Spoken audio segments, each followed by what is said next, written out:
Give ear, O my people, to my teaching. Incline your ears to the words of my mouth. I'll open my mouth in a parable.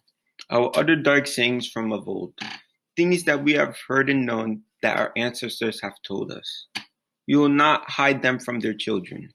We will tell to the coming generation the glorious deeds of the Lord and his might, the wonders that he has done.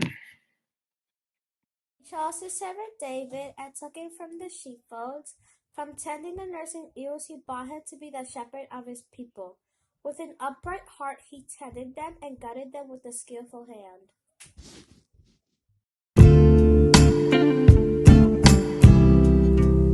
They should set their hope in God, and not forget the works of God, but keep his commandments.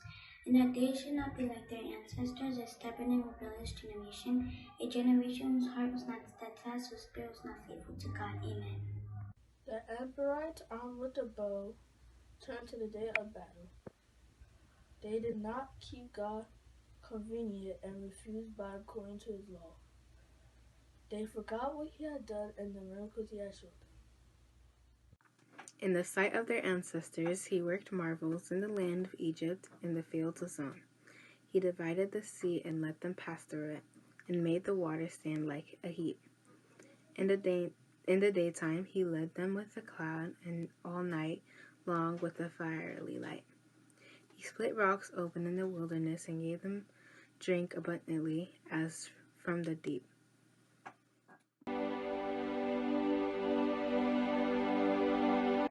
He made streams come out of the rocks and caused water to flow down like rivers.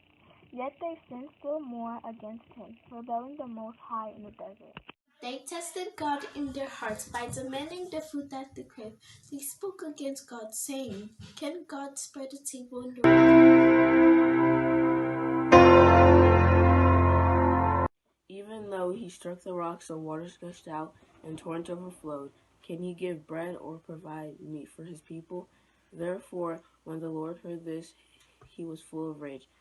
Fire kindled against Jacob, and his anger mounted against Israel, because they had no faith in God and did not trust him.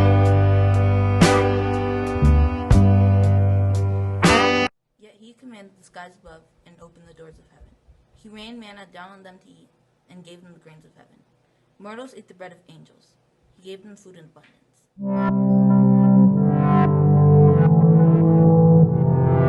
He caused the east wind to blow in the heavens, and by his power he let out the south wind. He rained flesh upon them like dust, winged birds like the sand of seas. He let them fall within their camp, all around their dwelling.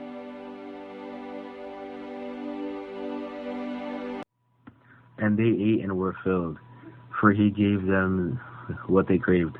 But before they satisfied their craving, while the food was still in their mouths, the anger of God rose against them, and he killed the strongest of them, and laid low the flower of Israel. In spite of all this, they still sinned. They did not believe in his wonders, so he made their days vanish like a breath, and their years in terror. When he killed them, they sought for him. They repented.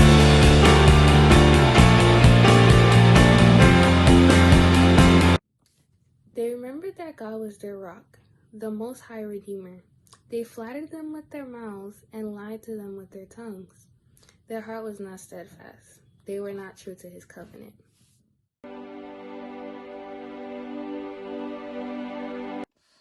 Yet he, being compassionate, forgave their iniquity, and did not destroy them.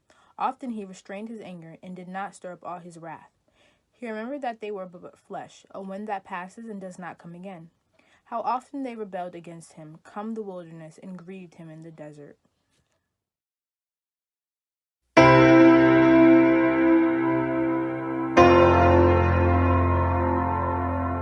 They tested God again and again, and provoked the Holy One of Israel.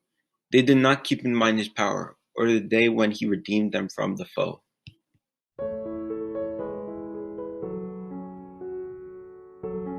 When he displayed his signs in Egypt and his miracles in the field of Zion, he turned their rivers to blood, and that they could drink from their streams. He sent among them swarms of flies, which devoured them, and frogs which destroyed them. He gave their crops to the caterpillars, and the fruit of their labor to the locusts. He destroyed their vines with hail and their sycamores with frost.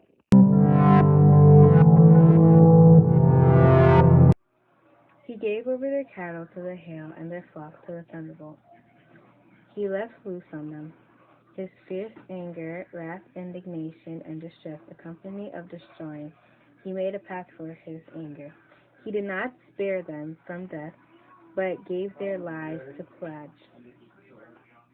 The firstborn in Egypt, the first issue of their strength in the tent of Ham. Then he led out his people like sheep and guided them in the wilderness like a flock. He led them in safety so that they were not afraid, but to see overall their enemies. And he brought them to his holy hill, to the mountain his right hand had won.